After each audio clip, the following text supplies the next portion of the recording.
I sent money for years anonymously. Then I exposed the truth.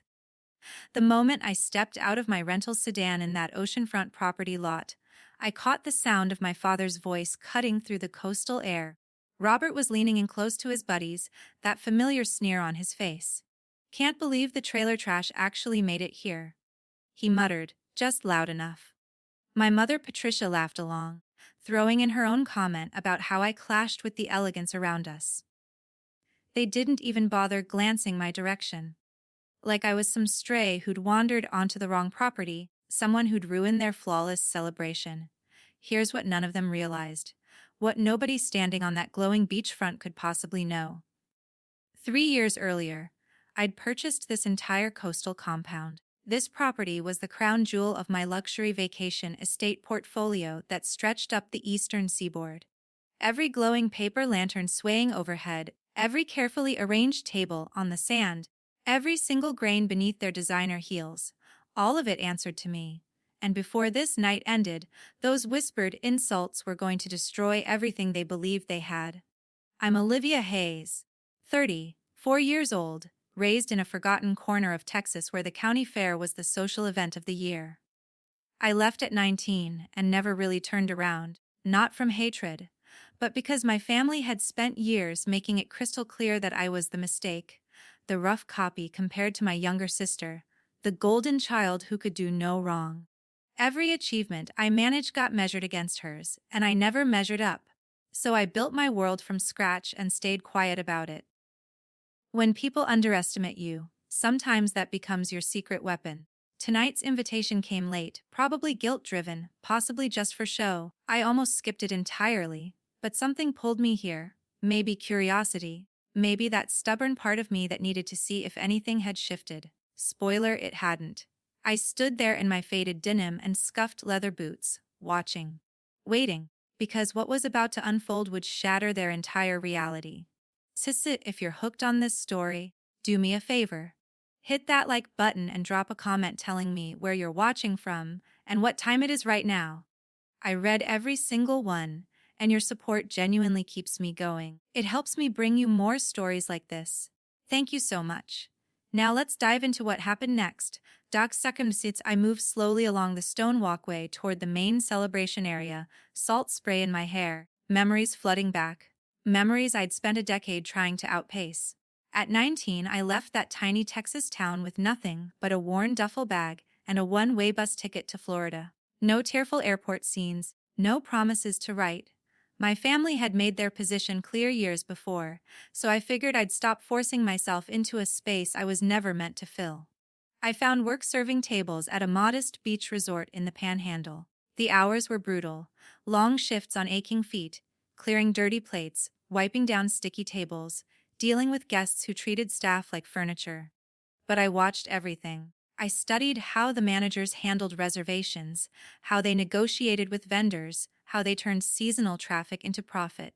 On my days off, I'd take online courses in real estate and hospitality management, scribbling notes under a cheap lamp in my cramped rental room.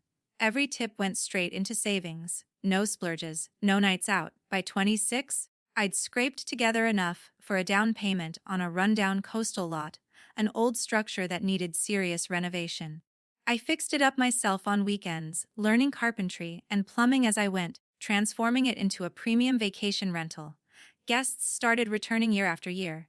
They left glowing reviews. Word spread quietly through the right networks. One property became 2, then 4. I reinvested every dollar I made, focusing exclusively on upscale summer rentals along the eastern coast.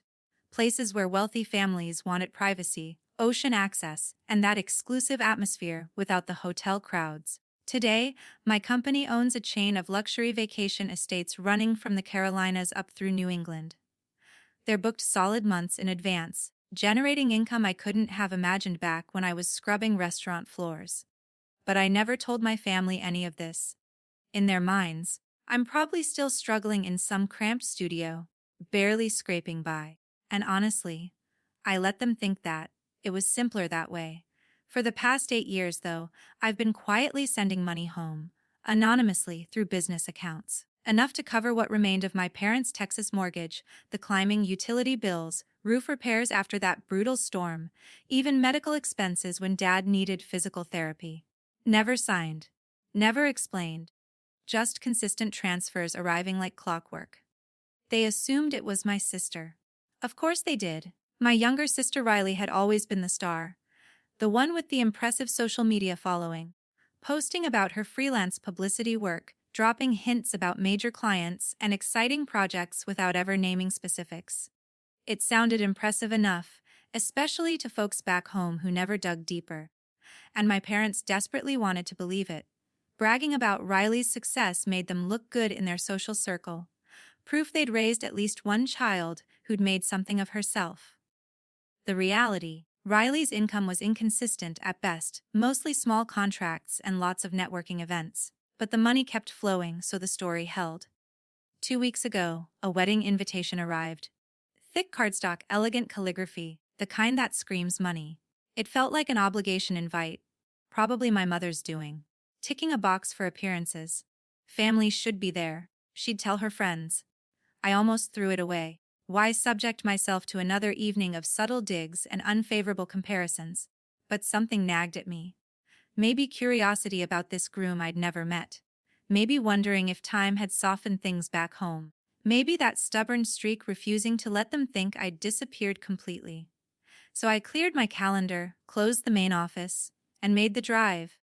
The route from our New York headquarters down to the coast wasn't terrible, but I took it slow, stretching it into an overnight trip. Stopped at quiet overlooks to watch moonlight on the water, grabbed coffee at all night diners. Let the road quiet my thoughts. Questions circled the whole way. Would they even notice I'd shown up? Would Riley gloat about her perfect life? And this Liam character? What kind of man was marrying into that dynamic? By the time I pulled into the estate's private parking area, evening had settled in and the party was already in full swing. I parked, breathed in that familiar salt air, and stepped out into whatever waited inside. The celebration sprawled across the private beach in carefully curated elegance. Long tables draped in pristine white linens, piled high with fresh, shucked oysters glistening on ice, whole lobsters arranged in perfect rows, bowls of chilled shrimp catching light from overhead string bulbs. Servers moved through with trays of perfectly chilled white wine, pouring into crystal stems that reflected the soft glow. An acoustic trio near the shoreline played gentle melodies that blended seamlessly with the constant rhythm of waves. My parents spotted me immediately as I moved deeper into the setup. Dad's eyes narrowed at my casual jeans and plain shirt, disapproval clear even from 20 feet away. Mom turned to her cluster of friends, murmuring something low that drew quiet laughter and knowing glances my direction. Their usual approach. Never direct confrontation, just enough to remind me I stood out for all the wrong reasons. Riley glowed at the center of everything, her white dress catching the breeze as she laughed with guests, arm in arm with Liam Ashford, the groom. Liam spotted me approaching and offered a brief handshake, his grip firm, his smile rehearsed. "Good you could make it," he said, but his eyes swept over my outfit quickly, as if cataloging exactly how I differed from everyone else. I nodded politely and drifted toward the bar area for breathing room, the crowd's chatter washing over me like static. That's where Sophia found me, my middle sister, the one who'd always existed between Riley's spotlight and my shadow. We'd confided in each other during those late night calls when I was first starting out, and she was the only family member who knew the full scope of what I'd built. She slipped beside me, giving my arm a quick squeeze. "You holding up? It's a lot, seeing them fawn over Riley like this." Nothing's changed. Her concern felt genuine, a rare anchor in the evening. We stood quietly for a bit, watching the flow of guests, toasts raised, photos snapped, stories exchanged about summer plans and mutual connections. While refilling my glass with sparkling water, I ended up near a shaded service corridor leading back toward the kitchens. Marcus Ashford, Liam's father, a heavy, set man with a booming laugh he deployed often, was off to the side, phone pressed to his ear, voice dropped low but carrying in the relative quiet. He paced a few steps, stressing the need for this wedding to extend our runway a little longer, and how The consistent deposits from the Hayes household were keeping things afloat for now. I stayed just long enough to register the strain beneath his words, the way he scanned the area before ending the call. Earlier, I'd caught fragments of conversation among my own staff, mentions of the Ashford party suddenly requesting reductions in certain premium add-ons, like trimming the dessert station or limiting open bar hours. Changes that came after everything was already locked in. Marcus also grew visibly tense whenever vendors brought up final payments or transfer confirmations, deflecting with promises of immediate resolution. Vivian spent much of her time at his elbow, her fingers frequently brushing the heavy jewelry she wore, adjusting clasps in small repetitive motions. These observations accumulated gradually, the cost cutting from people presenting unlimited wealth, the anxious phone habits, the reliance on unverified family resources. Nothing overt, but the pattern emerged steadily, the kind of discrepancies that raised alarms for anyone who'd navigated high-stakes hospitality deals. The unease built into something more concrete, a recognition that this wasn't just whetting nerves or typical in-law posturing. Liam guided Riley and me away from the main crowd to a quieter corner near the outdoor bar, calling it casual family moment before the night ramps up. He carried himself with that easy confidence, the kind honed from navigating rooms full of potential investors. Our family has handled plenty of significant deals in the luxury vacation property space, he said, his voice level but pointed. High-value transactions that require discretion and alignment from everyone involved. He paused, holding my gaze steadily. It would be a shame if something disrupted Riley's perfect evening. Don't you think? Riley squeezed his arm affectionately, her eyes sparkling with complete trust, missing the subtle warning entirely. I offered a neutral smile and soft agreement, giving nothing away. As they moved on to greet more guests, I lingered in the background, letting the pieces settle. Marcus's habit of checking his phone had become more frequent, his jaw tightening briefly each time before he smoothed it over with a laugh for approaching well-wishers. Vivian rarely strayed far, her hand often drifting to adjust that elaborate necklace, fingers lingering on the stones as if confirming they hadn't vanished. Riley circulated effortlessly, introducing Liam with glowing pride, mentioning her future in-laws, extensive holdings in premium coastal developments, the kind that generates serious passive income. She delivered it with such unfiltered joy, convinced this union secured the future she'd been raised to expect. My parents hovered nearby, engaging their longtime acquaintances with satisfied nods, sharing how their youngest daughter was joining a family with genuine financial depth, one that understands real estate at the highest levels. Dad stressed the reliability.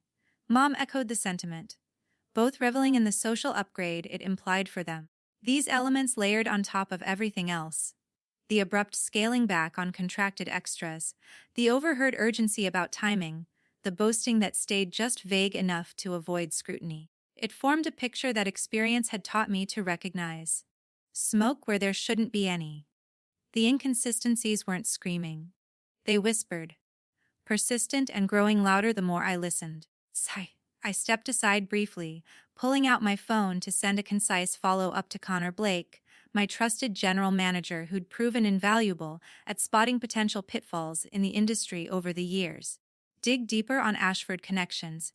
Any red flags in recent developments or partnerships? While awaiting details, I wandered back toward the water's edge, the party's glow fading behind me as waves provided a steady rhythm.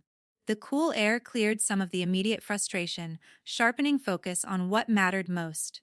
Protecting the company I'd built independently, free from their expectations or involvement. The resentment from years of being sidelined resurfaced, but channeled now into resolve. Whatever scheme was unfolding, it threatened assets earned through solitary work, not handed over or shared. Connor's response arrived promptly, outlining preliminary findings that aligned with my suspicions.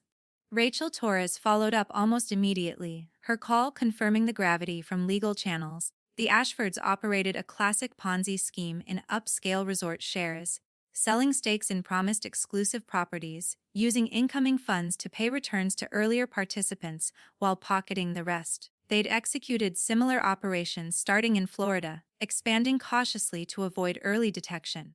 Liam was actually Cameron Barrett in reality, the central figure from a prior collapsed venture that ruined multiple investors. Federal authorities had them under active investigation, compiling evidence methodically for airtight charges. The Hayes household's consistent deposits stood out prominently, painting a picture of hidden wealth that made the marriage an ideal anchor for their endgame.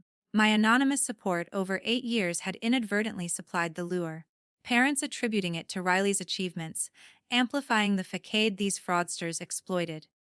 The irony cut deep, but emotion gave way to calculation. I'd forward corroborating records tonight, internal traces only accessible to me, to accelerate closure and secure my interests. Family fallout, they'd face it alone. Consequence of prioritizing appearance over reality, favoritism over fairness. I authorized the shares, stepping back toward the festivities with decisions locked in. My phone buzzed in my pocket while I was still facing the dark ocean, the screen lighting up with Connor Blake's secure message. First, he'd attached a preliminary report pulled from his private network of industry contacts. Notes he'd kept on the Ashford name from a few years back when it popped up on watch lists for questionable resort development promotions. The updated entries from reliable sources in banking and real estate circles painted a troubling picture. Sudden shifts in project funding, investor pullouts, patterns of overpromise that never materialized. I scanned the details under the faint glow, heart rate steady but mind racing through implications.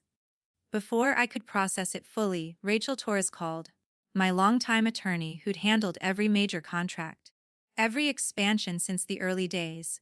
She skipped pleasantries, her voice professional and urgent as she referenced what Connor sent with her own channels in regulatory and legal databases. The Ashfords weren't just aggressive developers. They were running a full Ponzi operation focused on luxury vacation properties. They'd pitch exclusive fractional ownership in prime coastal resorts, promising high rental yields and appreciation based on fabricated demand. Initial participants received returns to generate buzz and referrals, paid entirely from capital contributed by newer marks. No actual developments progressed far enough to sustain it. Money in, payouts out, principals skimming heavily along the way. They'd started small in Florida, targeting retirees and second home buyers looking for passive income, then scaled cautiously to neighboring states, rebranding projects to evade early complaints. Victims lost life savings when the flow slowed, left with worthless deeds to undeveloped land or non-existent shares.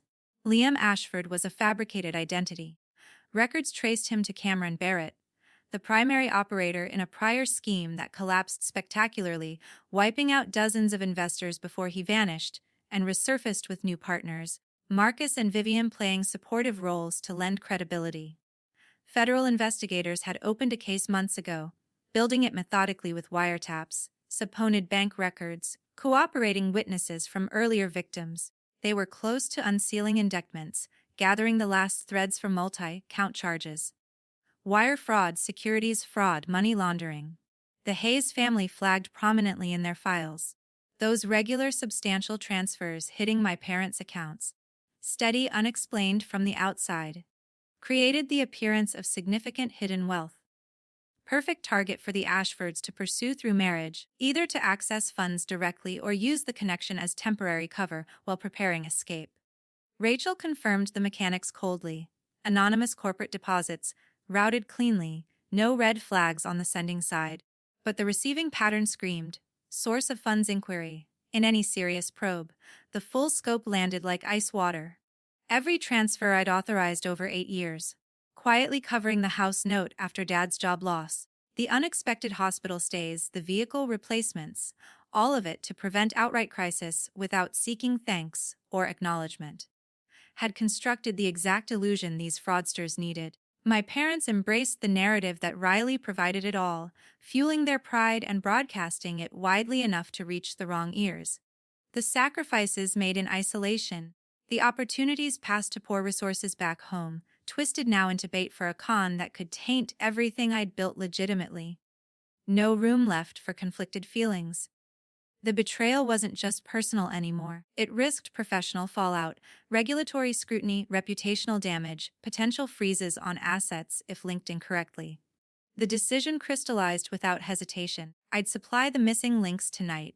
Internal routing logs, transfer histories only I controlled, to expedite federal action and ring-fence my company completely.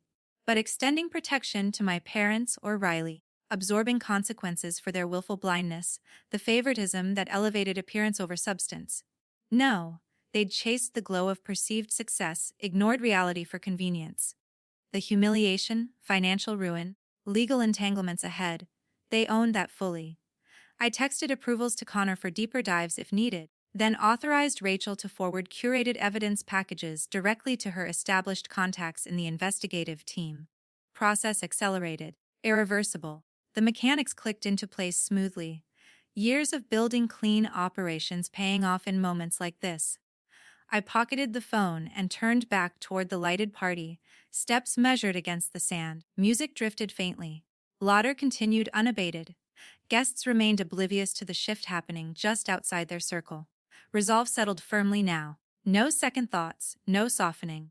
The night would end differently than anyone expected, and I'd ensure my path stayed clear. I headed toward the staff area behind the main setup, where Connor Blake was already on site, handling routine oversight for the evening. He'd made it a habit to check in personally for big events at flagship properties, ensuring every detail ran smoothly. He looked up from his tablet when I approached, his expression shifting to quiet concern as he read my face. We stepped into a small service corridor away from passing servers, the muffled party sounds filtering through. The files you and Rachel sent. I need them loaded onto the main AV system, I said evenly. Ready to override the current display on my signal. Make it seamless. No announcements. Connor nodded without questions, fingers already moving across his screen to coordinate with the tech team. He'd seen enough over the years to trust my judgment when it came this serious. My phone lit up with a message from Rachel Torres confirming transmission complete. She'd packaged the transfer logs and supporting docs, routing them directly to the lead agent on the Ashford investigation. The team had been monitoring remotely for weeks, positioned nearby tonight as part of standard protocol for high-profile targets. They'd move the moment public exposure provided clear probable cause. Everything aligned precisely. No loose ends. With the cake cutting approaching, the schedule's centerpiece after formal toasts, I scanned the crowd for Sophia. She was near the edge of the lighted area, sipping a drink and watching the festivities with that familiar detached expression. I caught her eye and tilted my head toward the wooden fence line overlooking the water. She followed without hesitation, the two of us slipping away from the bright tables to a spot where waves provided natural cover for conversation. Once we were alone, I kept it brief, outlining the Ponzi structure, Liam's real identity, the federal surveillance, and how our family's financial trail had drawn them in. Sophia listened intently, color draining slightly as the scope sank in. She didn't interrupt, just absorbed it all. The deception, the risk, the years of misplaced credit. When I finished, she exhaled slowly. I always suspected something felt off with this rush to marry. But this... She shook her head, then met my eyes firmly. You're doing the right thing. You've carried enough for all of us. Time to protect what you've earned. Her support landed solidly. No hesitation or plea to reconsider for family's sake. It reinforced the clarity I'd reached. We stood there a moment longer, the distant music and laughter contrasting sharply with the conversation's weight. I gave her a small nod of thanks before heading back into the glow of the party. Riley was center stage now, posing for photos with Liam, her smile wide and genuine as ever. My parents flanked them proudly, directing the photographer for group shots with the Ashfords, beaming like this alliance sealed some long-held dream. Guests clustered around, raising glasses in informal cheers, sharing stories about past coastal seasons and future plans. The energy remained high, carefree, the perfect facade before the shift. I positioned myself near the edge of the main area, close enough to signal when ready, far enough to observe without drawing attention. The multi-tiered cake waited on its stand, decorated elegantly with fresh flowers matching Riley's bouquet. Servers prepped for the ceremonial push to center stage. Anticipation built naturally among the crowd. Phones coming out for videos, applause ready. My pulse stayed even. Focus absolute. The mechanism was set. Timing perfect. Cold determination filled every breath. No doubts, no softening. Consequences would unfold exactly as they should. The multi-tiered cake emerged from the side tent on its rolling stand, pushed by servers to the center of the open-air stage area amid enthusiastic applause. Fresh flowers cascaded down the sides, matching Riley's bouquet perfectly, candles flickering softly in the breeze. The band shifted seamlessly into a romantic instrumental, building the moment everyone had waited for. Marcus Ashford stepped forward confidently, accepting the microphone from the DJ with a broad smile. He raised his glass, voice booming warmly over the crowd. To a perfect union. Two families coming together in prosperity, strength, and a bright future ahead. We've built solid foundations, and tonight we celebrate joining them for generations to come. Guests lifted their drinks in agreement, cheers starting to rise. Then the large screen behind him, previously cycling through couple photos, flickered once and changed. Court filings from Florida appeared first. Official seals visible, listing charges from a prior investigation. Next, older photos of Liam side by side with images under the name Cameron Barrett. Financial summaries followed, mapping fund flows in classic Ponzi patterns. Federal surveillance authorizations closed the sequence, dates and signatures clear. The applause died instantly. A hush fell, broken only by confused murmurs as people leaned forward, squinting to make sense of it. Marcus's face froze mid-toast, glass still raised. He turned toward the screen, color draining. Agents in plain suits entered from both sides of the beach setup, badges flashing under the lights as they moved decisively. Federal agents. One announced calmly but firmly. Marcus Ashford, Vivian Ashford, Cameron Barrett. You are under arrest for wire fraud, securities fraud, and conspiracy. Cuffs clicked into place efficiently. Marcus stammered protests about mistakes. Vivian gasped and clutched at him. Liam, Cameron, tried backing away but found his path blocked. Riley stood rooted beside the cake, knife in hand, forgotten. Her expression shifted from confusion to denial. This can't. This is wrong, she whispered at first, then louder, shaking her head as reality crashed in. She sank into a nearby chair, the joy evaporating into blank shock. My parents pushed through the stunned guests toward the stage, faces pale with panic. Dad reached out desperately. Do something. Fix this. Mom echoed, voice cracking. You're the one with money now. Help us save your sister. No apologies. No questions about how or why. Just demands for rescue, as if obligation trumped everything. I walked forward through the parting crowd, boots steady on the sand. Connor handed me the microphone without a word. The beach waited in tense silence. Good evening, I said clearly, voice carrying over the waves. I'm sorry for the interruption, but there's information everyone here deserves to know. I gestured to the screen, still displaying the evidence. The Ashford family has been operating a Ponzi scheme targeting vacation property investments. Liam Ashford is actually Cameron Barrett, with a history of similar frauds. I paused, letting the weight land. And this estate, the entire venue tonight, is part of my chain of luxury vacation properties. I own it, along with others up and down the eastern coast. A gasp rippled through the crowd. For 8 years I've been the one sending money home to Texas. The mortgage payments, bills, repairs. Not Riley. Me anonymously, because that's how it's always been. Riley looked up from her chair, eyes wide with fresh betrayal. My parents stood frozen, mouths open but silent. I won't be continuing that support. I continued. Any of it? Family ties end here. Completely, permanently. No more help. No contact. I set the microphone down, turned, and walked away through the crowd that parted without resistance. Behind me, Riley's sobs started, mixed with my parents' frantic pleas fading into the night air. I didn't look back. Months later, the Ashford family faced formal federal indictments on multiple counts. Fraud, wire securities, conspiracy, the works. Prosecutors seized what assets remained, liquidating them to provide partial restitution to victims scattered across several states. Marcus, Vivian, and Cameron Barrett awaited trial in pre-trial detention, their bail requests denied due to flight risk. Back in Texas, the house my parents had lived in for decades went into foreclosure once the anonymous payments stopped. The bank moved quickly, forcing a distressed sale at well below market value. Dad and Mom ended up in a small rental apartment on the outskirts of town, the kind with thin walls and shared laundry. Their old social circle evaporated. Invitations dried up. Former friends crossed the street to avoid awkward conversations about the scandal that splashed across local news for weeks. Riley canceled the wedding officially through a brief public statement citing unforeseen circumstances. Her vague PR contracts vanished almost overnight. Clients distanced themselves from the association, leaving her without steady work. The isolation hit hard. She withdrew from social media, stopped attending events, spent days in a fog of emptiness as people she'd considered close quietly backed away.